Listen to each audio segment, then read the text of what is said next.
eng asosiysi shu.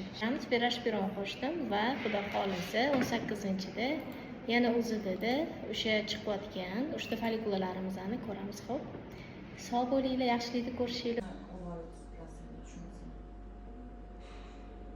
Bachadona.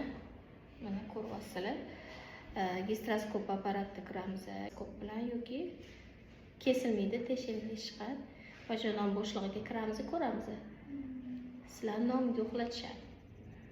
U chuqur narkoz hisoblanmaydi, so'ng deyiladi. Ko'riladi, qayerda o'zgarish bo'lsa, yoki polip bo'lsa, yoki homilaning o'sha qoldig'i bo'lsa olib tashlanadi. Bu apparat bilan biz tuxumdonni ham, bachadonni layni ham ko'rish imkoniyatiga ega emasmiz.